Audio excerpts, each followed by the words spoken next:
বাঙালি বিয়েতে পান পাতায় কলকা তো আমরা সবাই দেখি, আর দেখতেও কত সুন্দর লাগে, তাই না? চলুন আজকে আপনাদের দেখাই আমি কিভাবে এই পান পাতাটা সুন্দর কলকা দিয়ে সাজিয়ে তুললাম। আসলে এই পান পাতা জোড়া আমার এক বন্ধু আমাকে বানাতে দিয়েছে ওর বিয়ের শুভদৃষ্টির জন্য। ও যখন আমাকে এই স্পেশাল দায়িত্বটা দিল, আমি ভাবলাম সাধারণ ডিজাইনের চেয়ে যদি একটু নিখুঁত আর ট্র্যাডিশনাল কলকা করা যায় তবে দেখতে বেশি ভালো লাগবে। এখানে আমি অ্যাক্রেলিক কালার আর 0 সাইজের তুলি দিয়ে আস্তে আস্তে পুরো কলকাটা ফুটিয়ে তুলেছি।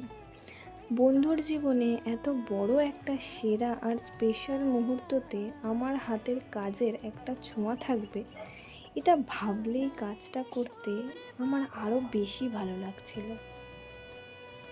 হ্যাঁ, আমি জানি আমার ডিজাইনের মধ্যে অনেক ভুল ত্রুটি আছে, কেউ তো আর পারফেক্ট হয় না। আমি চেষ্টা করছি আরও পারফেক্ট করার। আর যদি কোনো জায়গায় ভুল থাকে তো আমাকে প্লিজ ক্ষমা করে দেবেন। আজ এইটুকুই।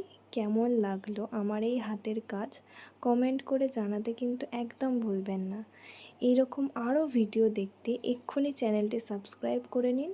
সবাই খুব ভালো থাকবেন। টাটা।